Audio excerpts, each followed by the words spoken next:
greatly appreciate the documentary contributions from all those who lived through this era. Who amongst us could ever forget the extraordinary Triple Crown performance of Secretariat? We are speaking with veteran horse racing analyst Chaucy Canty. She's worked 30 years with major broadcast networks covering Triple Crown and Breeders' Cup races and more. In her initial broadcast year, she co-hosted a television show with Frank Wright and Dave Johnson. Chaucy, as a track insider in the 70s, what was the initial buzz circulating around Lucien Lauren's barn with Penny Tweedy having this very impressive, well-bred, chestnut red horse in development named Secretariat? Well, everyone was pretty aware that something very special was coming because he was such an enormous physical specimen. I was galloping horses with Frank Whiteley for the time, and I would see him almost every morning. So you just could see him blooming and blossoming. And even though his first race was a bit of a train wreck, as we all know, and he finished fourth, after that, the rest was history. And the privilege of being able to see him and watch him every single day was something I will never forget as long as I live. He was so great unto himself, but he also had a great nemesis in Sham. Sham was a major part of this story also, who kept pushing him, although who knows if he even needed the push, but it's just spectacular as a performance. Having said that, what do you think, what's your greatest memory of Secretariat, especially in the Belmont, coming up to that race with Sham, knowing that Pancho Martin was trying desperately to finally catch him in the third leg? Sham was going back into the arena one more time. God bless his heart. He was such a trier and just faced such an impossible task. But I am one of the very few people in the world, Doc, who wasn't at Belmont Park that day when he won the Belmont. Joe Canty and I had a horse end down at Delaware Park, and we stood there and watched on the monitor at Delaware. And we watched him go around the first turn, and the fractions clicked up, and we looked at each other and said, this can't go on. He went further down the backstretch, and it kept going. And the fractions were impossible, as we all know. And then he started to open up. And where I was at Delaware Park, there was such a silence and gathered around that monitor, watching him do what he did into history books. It still gives me shivers to this day. And I wasn't even there. We're here today with legendary jockey Ron Turcotte, who had the wonderful historic pleasure of riding Secretariat. Ron, when did you first know, when you sat on Secretariat, what a super horse he was going to be? Well, he was a beautiful horse as far as the looks and that. And when I rode him the first time, well, he just, I fell in love with him when just looking at him the first time. But when I got on him, I see how intelligent he was. I was looking for something great from him because the way he moved, the way he handled, he didn't sport from anything. He was a bold horse. He was doing everything right. I loved him from the first rate. In the Preakness, you were quoted as saying that you didn't really push the horse. He did it all on his own, and if you had pushed him, probably could have made his time even shorter. And it appeared to be also in the Belmont, you didn't really push Secretariat either. He just wanted to go, and you let him go. Is that an accurate assessment of what went on? When I saw that they were backing up a little bit, I just took him out and just let him run around the first turn. I didn't ask him to run. I just let him run. And down the backside, I was picking the horses quite fast, but I wasn't asking him to run. I didn't ask him to run at all throughout the Preakness. I could have won by another. If I let him run through the stretch, I'd say I could have won by 10 to 15 lengths more. Because really, I wasn't, I could hear Penke driving his horse behind me, and I was going easy. Did Lucien Lauren ask you to try to rate the horse a little bit more for the Belmont, knowing it was a longer race and just being concerned with the fractions he was running, and you decided? Well, Lucien Lauren never gave me orders. He just gave me a leg up and told me to use my best judgment. And that's what I was doing. And I used to play it right in the way the race came out. Like in the Derby, it was one way. In the Preakness, it was another way. and then the Belmont was yet another way. I knew that they were going to send Shane to try to take the lead, and I didn't want him to galloping along in the lead, so I just let him go through after I seen everybody else fold up on their horse. I saw Pinky going for the lead, and I let Secretariat run a ways there, but I wasn't asking him to run. Well, part of the story, which Secretariat deserves all the credit in the world, as do you. Sham was always there as a shadow, at least for the first 2 races, and you did tell me that you highly respected Pancho Martin, so maybe a couple words about him as a trainer. He was one of the best trainer I ever rode for. He was great. He was a great pay and everything. When he asked you to go out of town, you knew that the horse was going to run good. You knew that he liked him. He thought he could win. And he tell you, well, if you don't win, I'll make up for whatever you lost in New York. So he was a very generous man. Well, your story, Secretariat's story, and the story of all the people that were attached with that horse, it's almost like a Disney movie, which they made. Interestingly enough, though, they changed a couple of the facts to some degree. They made Pancho a little bit of a tough guy, and they also had Penny Tweedy losing the coin toss, which winning the coin toss, which you know that she lost. So the stars were aligned for her to get the breeding of Bold Ruler and something royal, and to end up with something special in Secretariat. And by losing the coin toss, she won the breedings, the best breeding that could have happened by putting those two together. And you were a major part of that. So I think the public really recognizes that and knows you for that, and thanks you for everything you've done for saving racing back in '73. Yes, it's all started the year before. When I saw River Ridge run, I knew that there was something wrong there. So if you broke in the lead, you would take a hold of the bit and just run all the way in the lead. It went very easy, and when you broke hardly, he sucked back, eased himself back to last, and then he wouldn't go by any horse. So I stopped by the stable, and I told Lucian Arn that he had the best 2-year-old in North America. He says, well, if you're so smart, I'm going to put you on him. Show me what you can do. So I got on him, and Sarah took off for the first time in the flash tag, and I won. So after about 25 days of schooling him, I could do anything with him.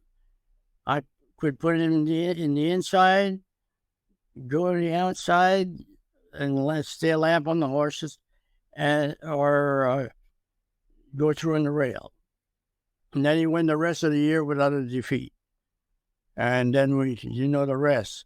He was favored for the Kentucky Derby, which he won the following year, and that saved the farm and left us with Secretariat. If he didn't win all them races, he wouldn't. They couldn't keep the farm.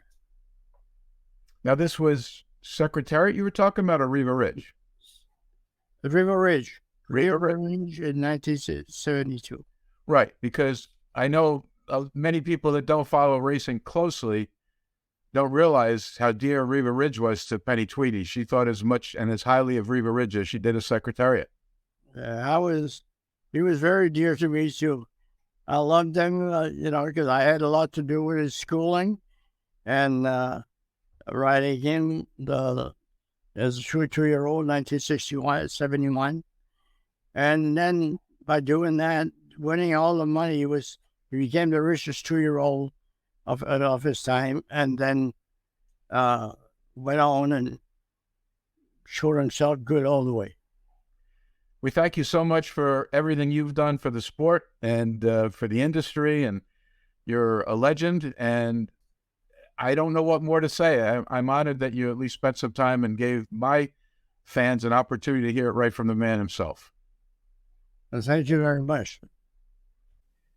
We're here with Jacinto Vázquez, one of the underrated best jockeys in the history of the sport. Hall of Fame 1998, over 5,000 wins. He rode on Foolish Pleasure, unfortunately beating Ruffian at the time. He rode Foolish Pleasure in 75 to win the Kentucky Derby, and in 1981 the Derby with Genuine Risk. You go down in the annals of history with three important facts. One, you rode in the maiden race against Secretariat. You rode a horse named Quebec, and you came out and your horse interfered, causing Secretariat to have a problem and come in fourth. But the next big race that you rode was the Wood, and that was, everyone was expecting Secretariat to be the next Triple Crown winner, but the Wood put a damper on that because you came out and you beat him. And you were riding Alan Jerkin's horse, Onion, who, I'm sorry, not Onion. You were riding Angle Light for Lucian Lauren, who was the second best horse in the barn. Lucian thought that Secretariat was the best, but you beat Secretariat, who was third, and you also beat Sham, who was second, with George Velasquez aboard. So that you're probably the only jockey to ever race against the two of them and beat them both in the same race. That must have felt amazing. Well, it was a thrill that day, but I came back after I win the race, and Lucian Laura came to me and said, "You screwed up my whole life." That's all he said to me. I don't want to say the words he said, but and I said, "But I win that freaking race." He said, "You screwed up my whole life." Because they're supposed to give some syndicate a horse for more money if he win the Wood and the Triple Crown. So, had you not won and Lauren not got the win, maybe Sham would have won the race. Instead of congratulating me, he was jumping all over me because I beat the horse. I said, "But you finished third. What the hell are you worrying about?" So I went and worked that horse for the Derby, Engelite, and I worked with the Secretary. And that day, Secretary worked like a monster. So after I came back, I said to Mr. Lucian, I said, "Mr. Lucian, you better get somebody else to ride your horse, this horse." He said, "Why?" I said, "I think you better get another Canadian guy. You got the whole crew there Canadian." I said, "I'm not coming back to ride that horse." "Why not?" I said, "Well, I just don't feel like he got any chance in a race. So I'm not coming back." So I took off the Engelite for the Derby. Well, and the third big accomplishment is after Secretariat won the Triple Crown, he was everyone's hero and appeared to be an unbeatable horse. Alan Jerkin said a horse named Onion that had just raced 4 days before the Whitney. And that horse raced in a sprint, 6.5 furlong, came back and looked like he wasn't even in a race. And you got the call on that, and you raced against Secretariat and you beat him flat out. Well, that day was I've been studying Secretary for a long time. He never go inside the horses. He always came around horses. So when I got to the paddock, Mr. Jurga said,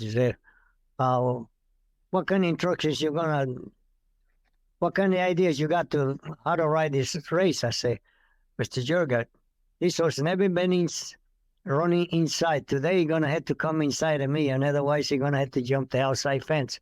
"Don't do that," he said to me. I said, "Well, just watch."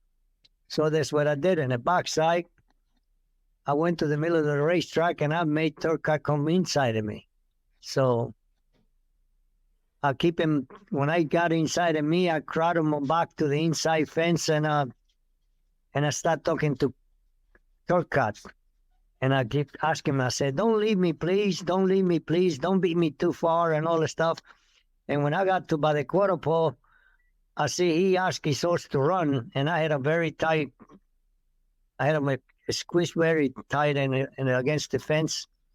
I see he don't move when he asked the horse to run, and I said, "Well, I think I got him." So I nose him around, and I keep him at real tight quarter till got to the 70-yard pole, and then I turned him loose, and I hit my horse a left hand a couple of times, and I beat him by a length. Well, you're obviously a very sharp rider. I mean, you're in the Hall of Fame. It's redundant for me to say that, but I know from the little bit of time I've talked with you that you're a good strategist, and Jerkins complimented you in one of the previous interviews for having helped win that race, not just his conditioning. And he also said that inside rail, the inside of the track, for those that don't follow racing all the time, haven't been particularly deep. And by you using that strategy, you made Secretariat work harder for someone to understand that, just work in a deep sand base versus something with a little bit more bottom to it. And you're to be congratulated, even though a lot of people were upset that you deep Big Red, he still goes down as one of the greatest in racing history.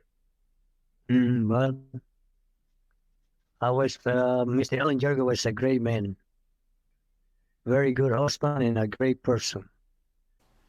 Well, at Belmont Park with Stevie Jerkins, an outstanding trainer in his own right, comes from good genes. Alan Jerkins was his dad, and he trained many great horses, two of whom beat Secretariat. It goes down in the history book. So, Stevie, thanks for contributing. But what's your recollection, basically through your eyes and the eyes of working with your dad on Secretariat and that whole Triple Crown series? Well, he always had the utmost respect for Secretariat. He thought he was just sensational. But he felt that at the time that Onion was running against Secretariat, that Secretariat had gone through the Triple Crown, and he went to Chicago and ran. It was hot. And when Secretariat got to Saratoga, my father watched him work, and he just didn't feel he was quite as brilliant as he'd been. And he had this horse Onion coming up fresh and doing good, and he thought it was a good opportunity to take a chance at the Whitney. He just run the week before, so he came out of it in good shape. So he took a shot, and everything worked out. He got a good trip. Jacinto Vasquez rode him perfect, and he just withstood Secretariat, and one of the biggest upsets of all time. Now, another big upset, he beat Secretariat twice, was Prove Out. Right. Prove Out was a little different. He had bought him in Saratoga, and he always felt that he was a horse that could go further than he'd been running, but he felt that he could get the horse doing well with more training and running a longer distance. So but the horse had issues. He was a lug-in horse. He put an inverted bit that would keep him from lugging in, and he had success with him, but he was a strange horse. That up to beating Secretariat at Belmont, he trained him almost like you would any other horse. He'd go 3 miles galloping, strong gallops, and he just felt that the time it was a long year, and Prove Out was doing good, and he took a shot beating Secretariat where, most times you wouldn't have a chance, but the couple times my father beat him, he just felt that Secretariat was just not quite at his best. He still ran good, and my father always says, if an idiot like me didn't try to beat Secretariat, he'd have won 2 more races, and they would even consider him greater than he was.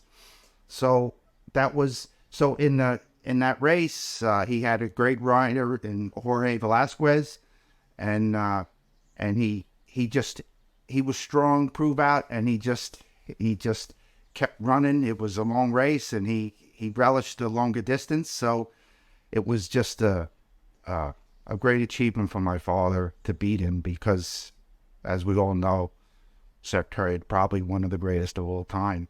So. Well, your dad went down as having beat twice one of the greatest of all time. I agree with you. Your dad was a humble man and an amazingly sharp horseman like you. We thank you. And one little pearl of wisdom, years later, I got to know Penny Tweedy personally. And I asked her, I said, who is the greatest trainer you've ever known? And I thought she was going to say Lucien Lauren. She said Alan Jerkins. Yeah, well, that's nice. I was so proud that he was able to do it because he worked hard at it. So like most, everybody does, but it was a great achievement for him, and he always felt great about that. Well, it's hard being raised by a legend, but you're one of them, and it's great. Thank you so much. Yep, my pleasure. We're ready to go for this tremendous Belmont Stakes. Everybody's in line, and they're off. We're here with George Velasquez, one of the greatest jockeys, I believe, of our lifetime. So many accomplishments, it's incredible. He's in the Hall of Fame, but we're asking him today for some recollections about Secretariat.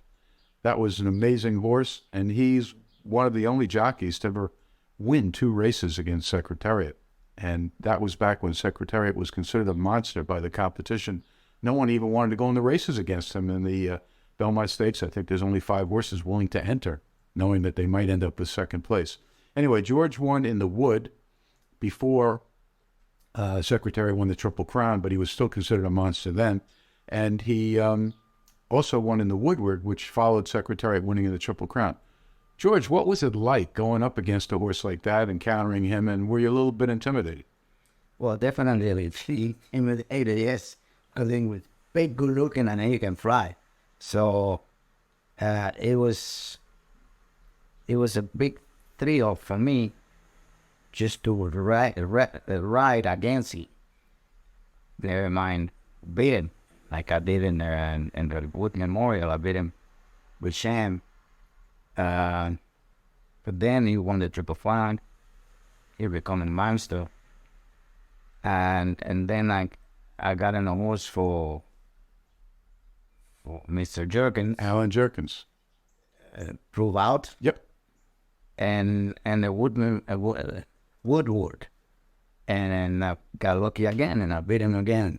But it was such a self-satisfaction to beat a horse like Secretary, that he was a monster. He was a true champion. Well, I'm gonna brag on your behalf because I know you're a very humble man. But if nothing else, part of your legend is riding Alador in the Triple Crown, 3 seconds to affirmed, only losing a combined 2 lengths, which is amazing. And the second is having beat Secretariat twice in significant races. Secretariat away very well, has good position on the rail, and in fact is now going up with the leader. We're in the office of Carlos Martin, a super trainer, just like his dad, Jose, and like his grandfather, Pancho. Pancho's best known not only by people at the track, but through the movie Secretariat, because he trained Sham, historic trainer, historic event. You can't mention Secretariat without talking about Sham. The two of them, it's almost like Muhammad Ali and Joe Frazier. They pushed each other to the limit. They say the Kentucky Derby is the fastest 2 minutes in sports. And it's interesting because only 2 horses have beat the 2-minute mark, and one is Secretariat with a finish in the 1.25 miles at 1:59, and Sham right behind them, 1:59 2/5. So I think Sham's time in that race would beat almost all the other Kentucky Derby winners since then. Anyway, it's a pleasure to talk to Carlos. What's your memories? You were just a young kid then, but I'm sure you heard plenty of stories from your grandfather and your father. Yeah, no, it was an amazing time of racing 2 great horses. Secretariat, many consider probably the greatest horse that ever lived. Going the 1.5 miles. Unfortunately, the day that Sham got hurt in the Belmont Stakes, chasing Secretariat, I think they ran the first 3 quarters in 109 and change, and every successive quarter faster and faster and faster to do a 224 and change, I believe, or 224 flat 1.5 mile race, which is something that we'll never see in our lifetime. So exciting times. Also a little, what could, everybody always says, what if? If Sham could have been the Triple Crown winner if he didn't chase Secretariat, and both in the Derby and Preakness. He also broke the track record in defeat, which is like scoring 70 points and Michael Jordan scoring 90 and not getting the W. So it was definitely interesting times. And my grandfather did an amazing job with Sham, who was a 2-year-old that Woody Stevens had and born him out of a sale. Woody, captain of Guggenheim, died, I believe, through Claiborne Farm. And $200,000 was a lot of money when they bought Sham, and he won the Santa Anita Derby with them, and horse was a great, great horse. And the jockey for Sham was George Velasquez, is that correct? George Velasquez, I believe we discussed, he might have ridden him, you said, for the Wood. Lafitte Piquet rode Sham, I think, in the Santa Anita Derby, in the Kentucky Derby, and in the Preakness, and when he got hurt in the Belmont. Thankfully, they saved him for stud, but like I said, he hurt a leg, I think, the hind leg in the Belmont Stakes. Sham raced against Secretariat in the Wood, and he came second, so then technically he beat him. First was Anglite, a horse for Lucia Lauren. Was a little bit of a controversy between the trainers, but the bottom line is that's where George Velasquez rode, and at least Sham beat Secretariat once in his career. Yeah, no, it was definitely a big deal to run against Secretariat, and that's definitely racing folklore history. A great book was written by a fellow I met a couple years back. Sham, when second best, was great. A lot of people, loved the underdog, and Not that Sham was an underdog because he came from some blue blood himself, but always, try to beat Secretariat. So there was a lot of fans and people that weren't fans that became interested in the sport because of their rivalry in 1973. Different times. America's pastime, more so than any other sport, probably was Strawbird racing. You'd have 50, 100,000 people every weekend. So definitely, I'm glad that my family was part of some historic times in racing. Well, thanks for your perspective. Thank you, Doc. They're moving for the first turn. It is Secretariat. Sham on the outside is also moving along strongly. And now it's Sham. Sham and Secretariat are right together into the first turn. I'm interviewing Gary Contessa, who's been a leading trainer in the New York circuits and elsewhere. He was an assistant to a very, very well-established trainer, one of the best in the history of the sport, Frank Martin, who in 1974 won 156 races at Aqueduct, Belmont, and Saratoga, a record that stood for 33 years until Gary Contessa came along and matched it or beat it. So, Gary, tell me a little bit about what this horse Sham, you got to see him up close. What kind of horse was he? What kind of athlete? What do you look like? Sham was the horse that everybody wishes would walk into their barn. He had the perfect shoulder, the most unbelievable hip. We all know the engine's in the rear. He had the biggest engine on him. He was black. He was shiny. He was dappled. Imagine having a horse like Sham, and he's the second best horse in a year. He would have been the best horse in any other year except for this horse named Secretariat. But Sham had it all. Okay, Frank Martin in the movie Secretariat was portrayed a little bit as a hothead and bad guy, but I worked for him in his later years, and he wasn't that at all. Tell me, just briefly, your impression of Frank as a person. Well, they embellished the fact that he was he ran a little bit hot. He was the guy that was loud. He was verbal. He didn't hold anything back. But I didn't like, and Frank didn't like, how they portrayed him in the movie, because they made him as a bad guy towards a woman. And Frank really had values when it came to women. He treated Penny with the utmost respect, never raised his voice to her, never challenged her. He always gave her the utmost respect. That was an embellishment by Disney. And I'll never forget, till the day Frank passed, he was very hurt by the way he was portrayed in that movie. And that wasn't him. He's, granted, he's flamboyant, he's loud, he screams, he yells, he's very intense, but never towards a woman. Never. And that was a bad portrayal on Disney's part. Those two together, Sham on the outside. Sham getting ahead in front as they move around the turn with Secretariat second. Then there's a large gap. Make it 8 lengths back to My Gallant in third and Twice a Prince fourth. I would say you rode for maybe two of the greatest trainers of that era, each one. Sham with Pancho Martin, and who was the nemesis for Secretariat throughout the Triple Crown series. You weren't on him for the Triple Crown, but you were on him and beat him before the Triple Crown. And the second one was Alan Jerkins when you prove out, and Alan had just won, had beat Secretariat with Onion up at Saratoga, and they came back to Belmont. So what was your recollection briefly about these two super trainers? Do you consider them some of the greatest of their era? Some of the greatest ever in this country or any place in the world, because there was a true horse race, and you cannot do better than what they did in racing. There was, well, let's put it this way: there was trainers that any rider wanted to ride for them, because they always had their horses in good shape, and they always tried their best. And it just was like a miracle to ride for those two trainers. They're on the backstretch.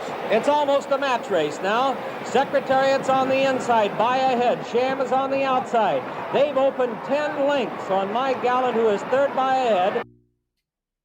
We're here with legendary jockey's agent, Vince DeGregory, who has helped elevate the career of 9 jockeys who made it into the Hall of Fame. He's working on his 10th right now, and he's celebrated his 91st birthday already.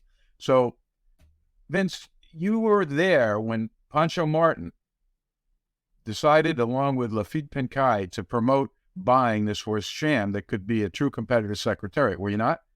Yes, I was. It was in October of 1972. I remember it clearly, and Mr. Summers was there. And I don't think he probably went for 45 or 50,000, I think, but I heard. And I remember that, and I was excited, and I said, Pancho, when we get to California, you got to let Lafitte work him, and we'll see how good he is, and when you get through training, maybe we'll be okay for the Derby. Okay. And that's how it happened.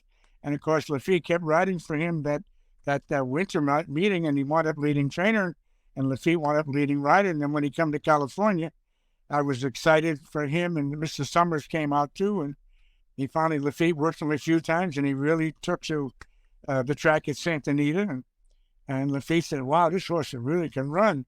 And so we picked out an allowance race. The horses had just broke their maiden, going a mile on the 16th, and he wound up the favorite that day, and he won very easy and convincingly. And I was so excited, and Frank was upstairs with Mr. Summers at the bar, and I went by and I said, Frank, I want to give you a call on that horse in the Santa Anita Derby and the Kentucky Derby. It was like, yes, you said, Dr. Lafitte, I'm Lafitte. I'm going to tell Lafitte I gave you the call. And Mr. Summers said, deal. And, of course, when I went down to see Lafitte after in the Jack's room, he said, I'm glad you did, because I want to ride that horse in the Santa Anita Derby.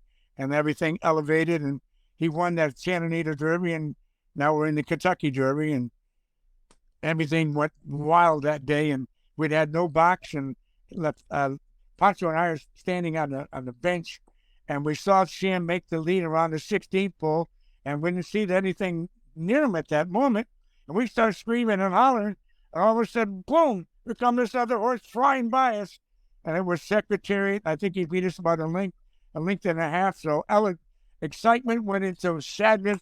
Wow, we just got beat, and he broke the track record, and Secretariat broke his record. And so we're still excited.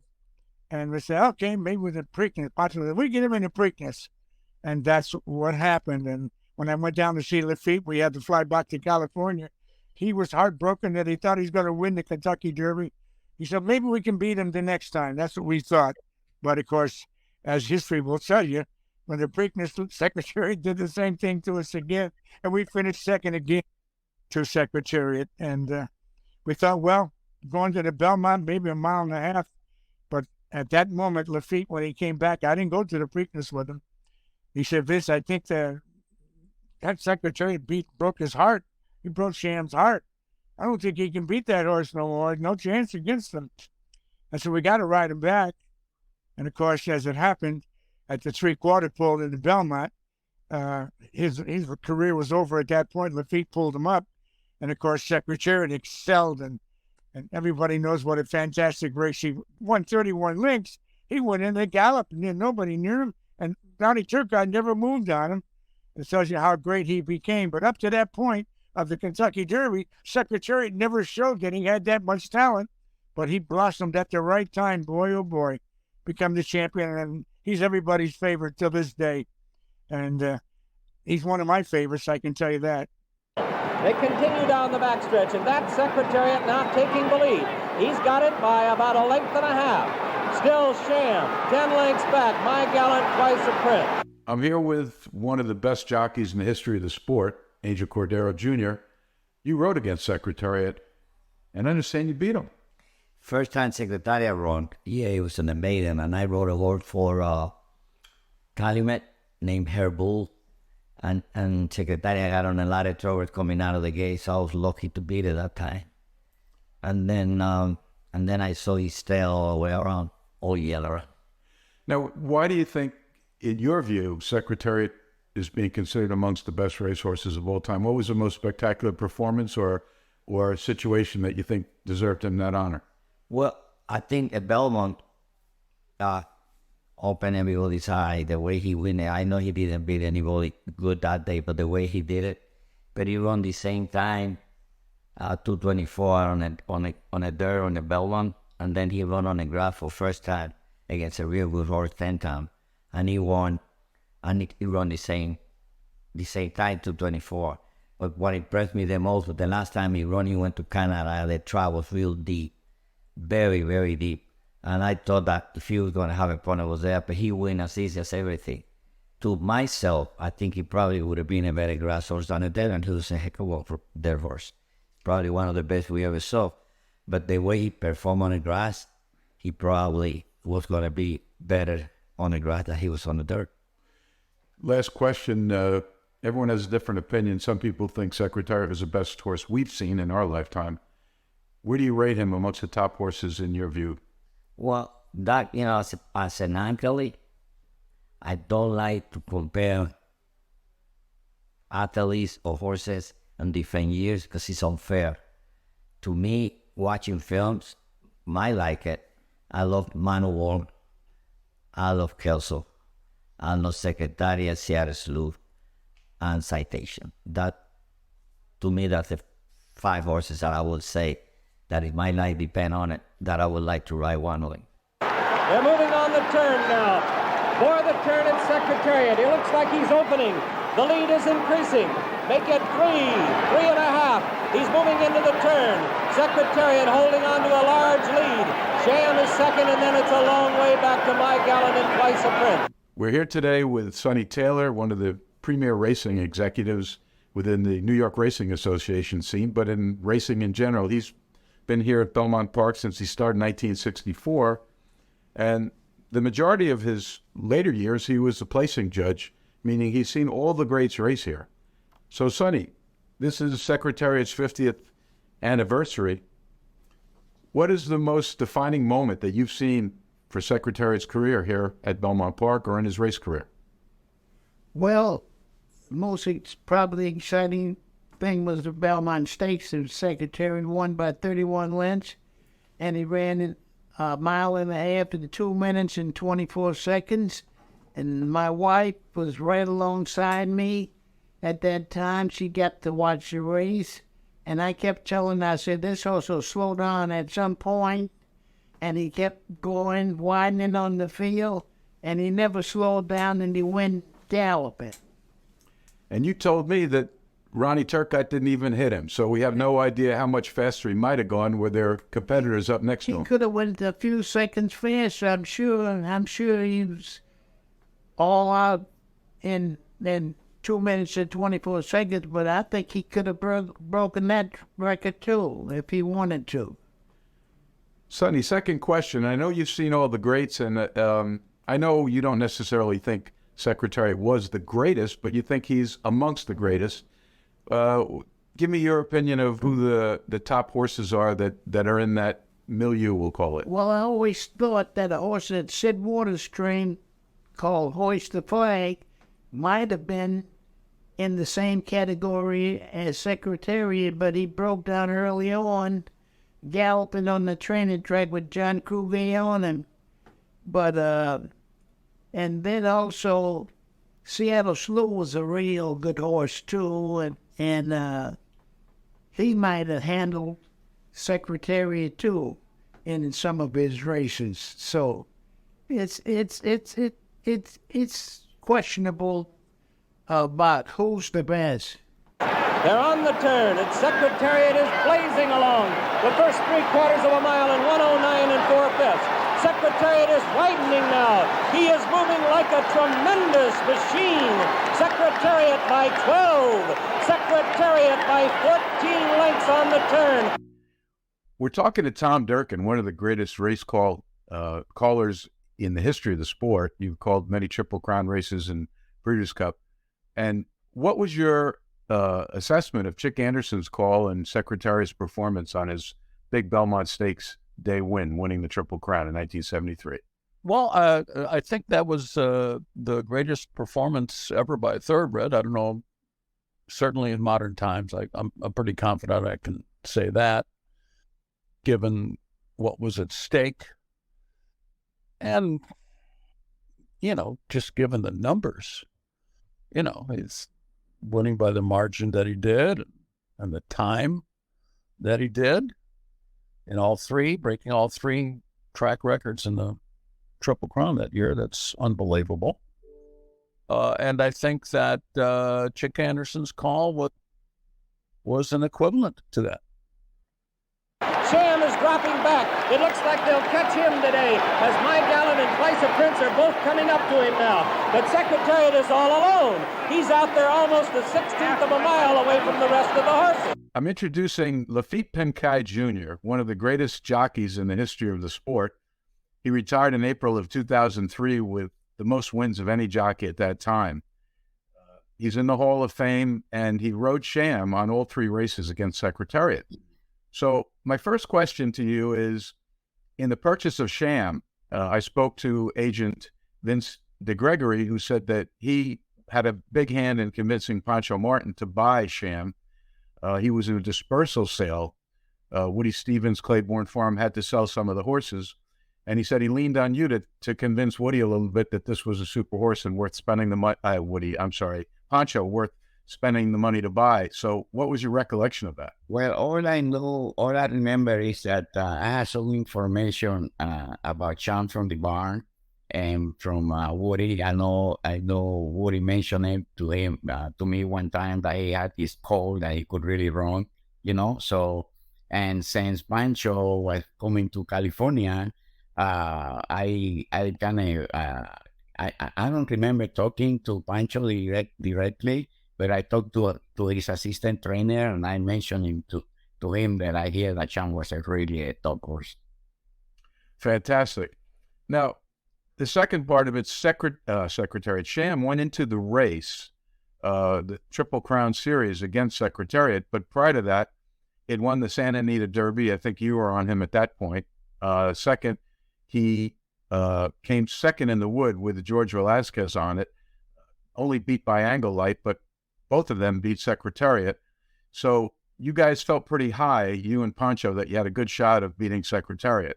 You were the West Coast superstar against the East Coast superstar. How did that line up with you, and was that your expectation? Well, yes, after he got beat in the Wood, that I didn't ride him because I was tied up with Susan's Girl here in California, a horse that I was riding for Fred Hooper. But at the time, after the Wood Memorial, in those times, I remember that the board really had the reputation that they could not go mile and 1/4.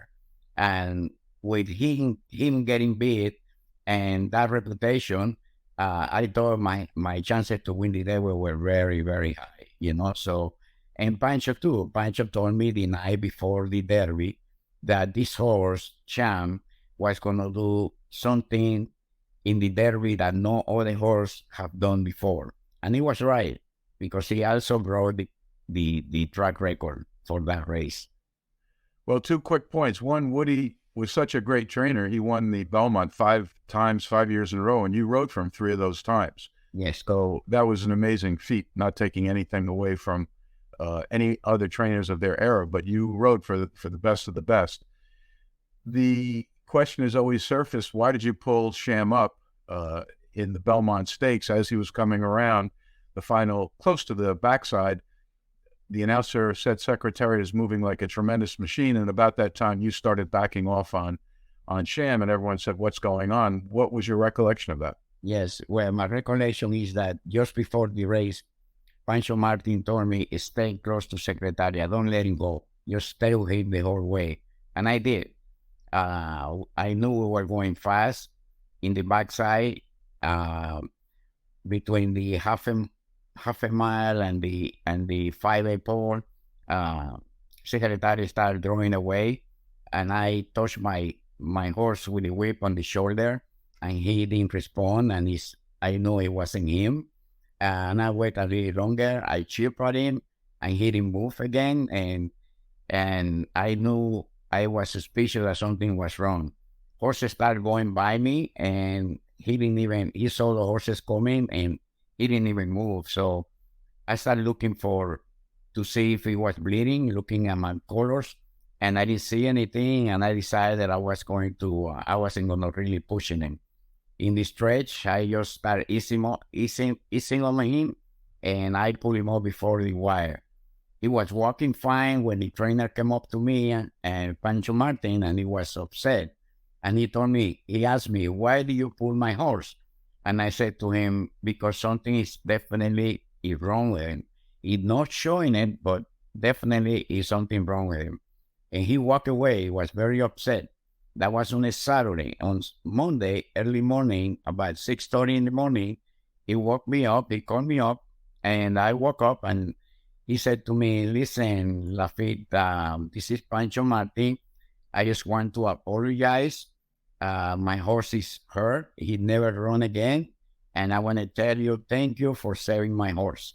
And I said, "Oh, that's okay, Pancho. Thank you for calling me and letting me know." And that's the story. Yeah, and so the public knows Sham went across the street to Belmont Equine Hospital at the time. I wasn't there working, but Bill Reed ran it, and I ended up working for Bill. But he put 3 screws in the front cannon bone of Sham and then got retired for stud. So the only thing I could say is I want to compliment you for saving Sham. In today's world, some of the jockeys potentially would go forward. I know many of them personally, and most of the seasoned good jockeys, experienced jockeys would pull a horse up like that. You did that and you saved the horse, and we need more of that today. So thank you for everything you've done, and you're certainly a living legend. Thank you. Secretariat is in a position that seems impossible to catch. He's into the stretch. Secretariat leads his field by 18 lengths, and now Twice a Prince has taken second, and My Gallant has moved back to third. Ayo, thank you for joining us. You're one of the outstanding jockeys in the history of the sport. Over 4,000 wins, Hall of Fame, 1976. We're doing a little tribute to Secretariat, 50th reunion or 50th anniversary. I understand you rode a favorite horse, Linda's Chief, in a race when he hadn't really done much yet. That horse had won 3 consecutive stakes races and 5 in a row. And unfortunately, the horse just had too much power. It just came flying by you. You made a quote. Do you at least remember that race a little bit? Yeah, a little bit. Do you remember him flying by you? Yep. You made a quote to the press. You said at the 8th pole, you were like standing, like your horse was tied to the 8th pole. He just came barreling through it. I don't think there's anything any jockey or horse could have done at that point. No. All right. So, and the other thing, you had a second opportunity.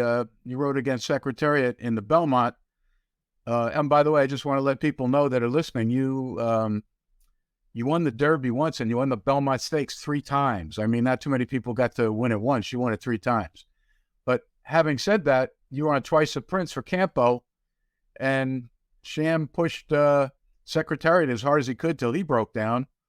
And then Secretariat came flying up in the lengths. He just kept widening him, and you were the next one in a classic picture. Looking back, I spoke to a younger Campo, the next generation. I said, yeah, I can never forget that race. My dad's horse is the second all the way back.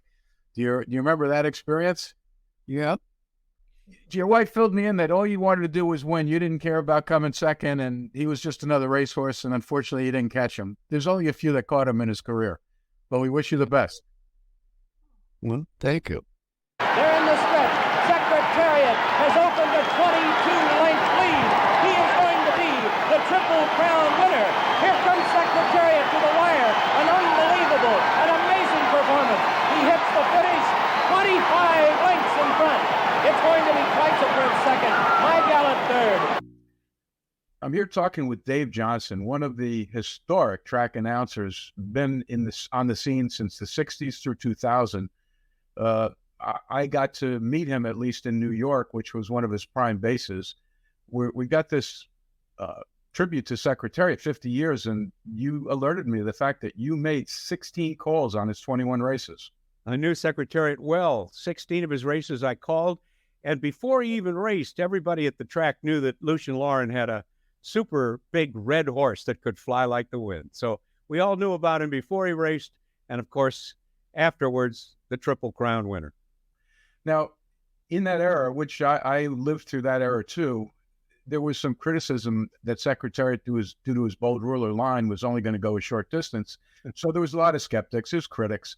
And then I want to concentrate on the Belmont only, that for that third race, everyone said there's no way he can hold up to 1.5 miles. And you know the result. You could tell me what your impression was when he was coming down the stretch.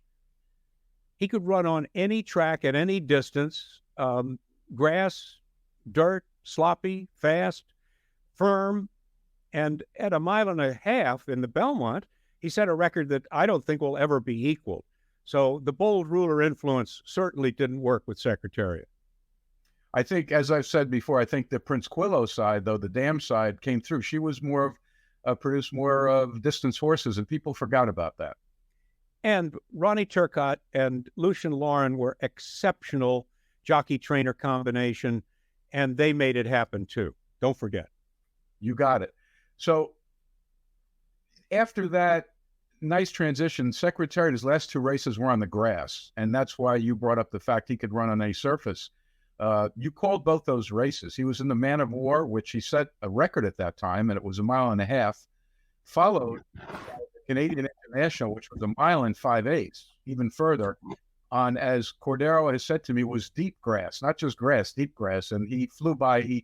I did some numbers. He had the 3rd fastest time out of 29 horses that competed at 1 mile and 5/8 on the grass up in Woodbine. What was your feeling? I asked Eddie Maple a little bit, and you know, it's one thing to call a race. It's another thing to look at a probable legend who was the biggest thing in sports at that time. And you had to be rooting for him as much as you want to be objective, because he would bring the house down, and he wasn't unbeatable. Jerkins beat him twice. So what was your feelings about making that call in his very last race? Well, I went to Canada to call the race for CBS Radio because of Secretariat. And of course, I wanted him to win. And I wanted Eddie Maple to ride him to the victory. Can you imagine the pressure that was on Eddie that day in Secretariat's final race? But he was spectacular on the grass. In the Man of War, I think he won by around 8 lengths. I mean, he might have been better on turf than he was on dirt, which is incredible. But in the Canadian International, it was a terrible day. It was rainy. The track was not soft, but it was mushy. And to think that he ran that fast on the turf up in Canada was incredible. Yes, I was hoping for him to win, and he did. Yeah. Now, I know you came up with a famous expression, which I'm not going to ask you to repeat, but you, in the career of an announcer, to come up with a unique line that holds and sticks and lasts in perpetuity, you did it. And down the stretch they come. So you're the originator, you're the owner, and kudos to you. It's like being a great author. That goes down in the annals as your original baby. I didn't plan it that way, but when I was out at Santa Anita, and there was a big white horse called Vigors going for the Santa Anita Derby, and as he made the trip from one stepping stone to the other, I used that phrase on that ancient horn system that was a terrible public address system, and the only way to be heard was to underline it, to put a rumble underneath it. It's wonderful to remember Secretariat, a great walk down memory lane. And as I always say, bring any horse to Secretariat for that Belmont, he beats him. He was that good. We welcome Sandy Hawley, Hall of Fame jockey in both Canada and the U.S., 30 years distinguished career at the track from late 60s to late 90s. And he's seen just about every horse, and he's ridden just about in every race that you could run. Have you ever had the opportunity to ride Secretariat? Thank you, Doc. That would have been the highlight of my career if that could have happened. But we almost got to ride him in his last race when he came to Woodbine. I'll never forget, I was on the backstretch with my agent, Colin Wick, and he said, Ron Turcotte can't ride Secretariat. I'm going to call and see if I can get a hold of Mr. Lucien Laurin or Penny Tweedy and see if we can get on this horse. He called Lucien Laurin, didn't get an answer. He called Penny Tweedy, and she actually said, yeah, you know what? I've heard of Sandy. I know he knows his way around Woodbine. I'd love him to ride Secretariat. I just have to call Lucien Laurin and okay with him. You know what? For a half an hour, we thought we had the call. She called Lucien Laurin, and he had already given the call to Eddie Maple. So unfortunately, when she called back, she told my agent, Colin Wick, I'd love to have had Sandy, but Lucien Laurin's given the call to Eddie Maple, and Eddie Maple rode him in the last race, the Canadian International. Now, I understand that you got to see the horse come off the van, and you said, and you gave me a description of what you saw. Why don't you tell the folks what you saw? I'd never seen him live before, and I was on the backstretch when he stepped off the van. I thought, holy mackerel, I'm getting goosebumps thinking about it. I said, he is the best looking horse I have ever seen in my life.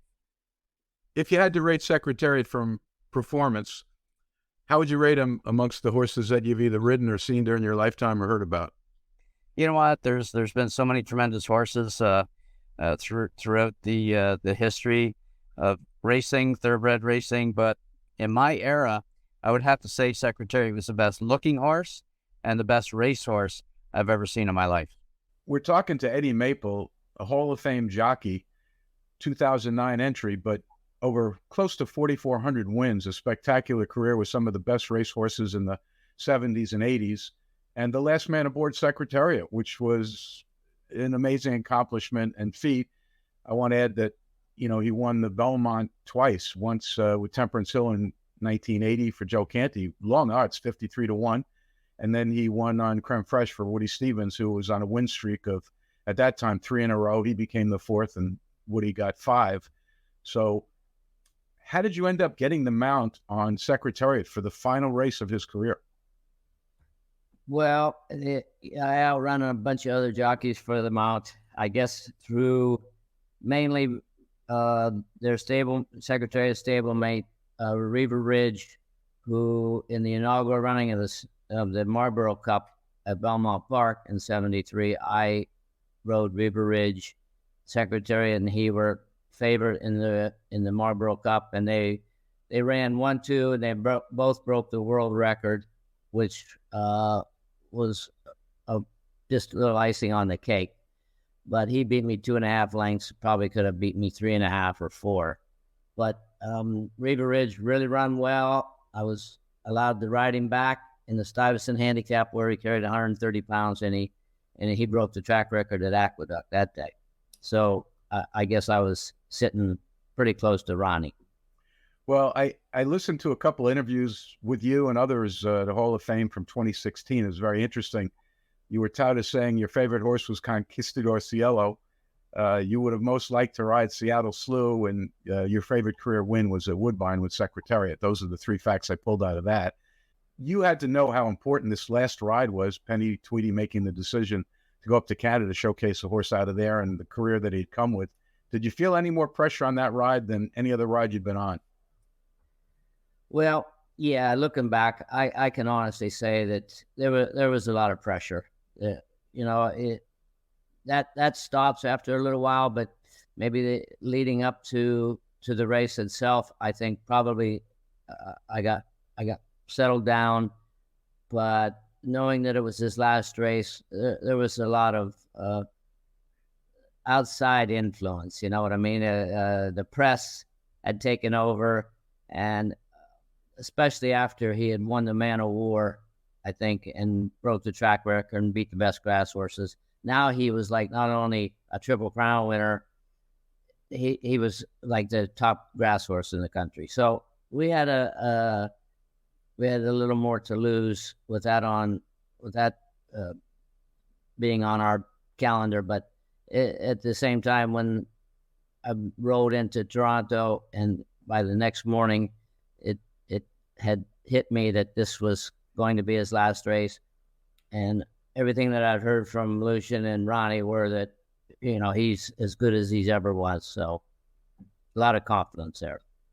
Well, again, not to go back and forth between jockeys, but I did an interview with Cordero, who said that his last race on the grass, a lot of people don't realize that's a grass race, and I was told the grass there is very deep.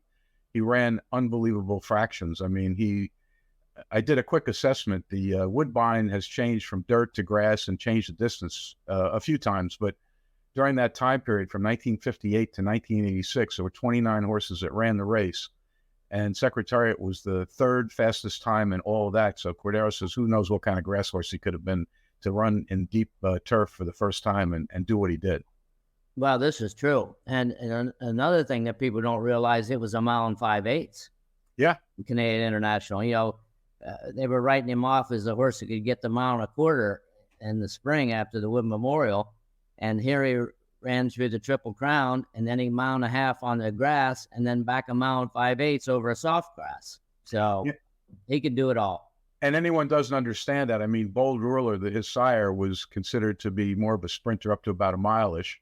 And then what they forgot, though, is the female line could kick in too, which happened, which was, I think, a Prince Quillo mare. And they had some stamina. Secretariat probably got the best of both.